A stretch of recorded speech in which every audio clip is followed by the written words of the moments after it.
Препарат Мукалтин при лечении кашля во время грудного кормления. Мукалтин можно применять как взрослым, так и детям. Мукалтин при ГВ также разрешен. Давайте рассмотрим подробнее это средство. Одним из недорогих и действенных отхаркивающих средств является Мукалтин. Он применяется при влажном, сухом кашле, а также при воспалении нижних дыхательных путей. Форма выпуска – таблетки серого цвета. Такой цвет лекарства из-за наличия в нем только органических соединений, трав и отсутствия химии. Активный элемент в Мукалтине – вытяжка алтея.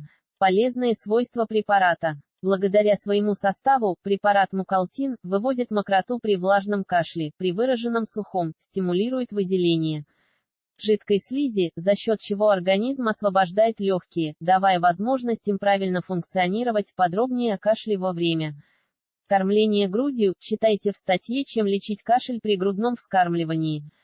EGT активирует мерцательный эпителий, ускоряя выход мокроты и очищение дыхательных путей, обладает противовоспалительным, а также противовирусным действием. Действующие вещества покрывают слизистую защитной плевой, за счет чего не возникает вторичного раздражения.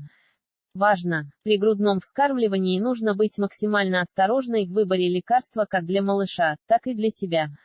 Кормление грудью и Мукалтин. Все мы знаем, что при возникновении любых симптомов простудного заболевания, кормящей маме, необходимо сразу начинать лечиться, иначе заболевание может перетечь в хроническую форму и вы будете вынуждены перейти на антибиотики. Последствия от приема антибиотиков чаще всего выражаются в расстройстве стула у грудничка. Читайте актуальную статью «Понос». У грудничка EGT, в возникновении аллергических реакций, болями в животе и нарушениях в работе органов пищеварения. К сожалению, обезопасить себя от вирусов практически невозможно, поэтому главное – не затягивать с началом лечения. Педиатры, на вопрос, можно ли кормящей маме Мукалтин от кашля на начальной стадии, разрешают прием. Этот препарат изготовлен из органических компонентов, поэтому Мукалтин разрешен при грудном вскармливании. Инструкция наглядно демонстрирует это. Главное, перед началом приема, прочесть ее внимательно, дабы не возникла передозировка. Важно! Лактация – важный этап в развитии малыша. При грудном вскармливании нужно с осторожностью относиться к своему лечению в период ОРЗ. Дозировка и способ приема. Можно ли Мукалтин при грудном вскармливании глотать или необходимо разжевывать? Как Мукалтин принимать при лактации? Правила приема в период лактации: не глотать, рассасывать. Рассасывая таблетку, вы способствуете дополнительному смазыванию горла и трахеи, таким образом, захватывая максимальную площадь воспаления. Растворить и выпить. Если вы не любите рассасывать таблетки, или не нравится кислый вкус, можно растворить таблетку в молоке или теплой воде. Пить старайтесь не быстро, малыми глотками. Статья по теме «Можно ли молоко кормящей маме?». EGT, Мукалтин следует рассасывать 4 раза в сутки по одной таблетке за 15-20 минут до еды. Этого времени хватит, чтоб лекарство подействовало.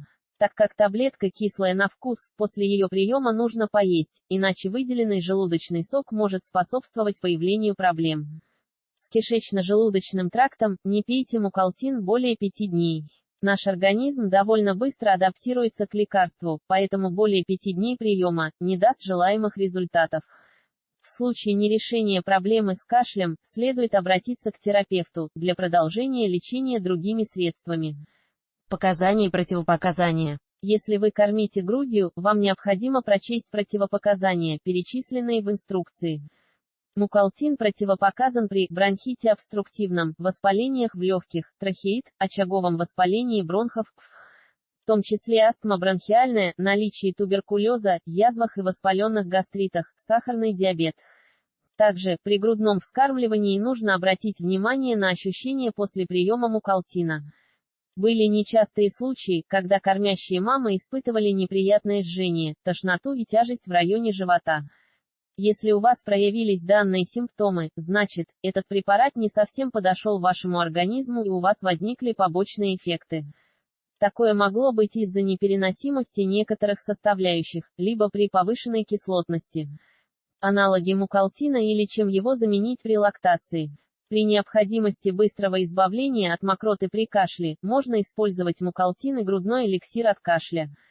Интересно, кормление грудью – это не повод полного отказа от лечения при простудных заболеваниях, ведь можно подобрать для себя препараты, которые разрешены кормящим и не повлияют на саму лактацию. Хорошая альтернатива – воспользоваться ингаляцией. Этот способ также эффективен, главное делать его не менее 3 раз в сутки. При грудном вскармливании лучше использовать в основе ингаляции физраствор. Также, для лечения мокрого кашля, можно использовать сироп Доктор Мом, Амбраксол, Викс Актив. Будьте здоровы! Можно ли кормящей маме цитрамон?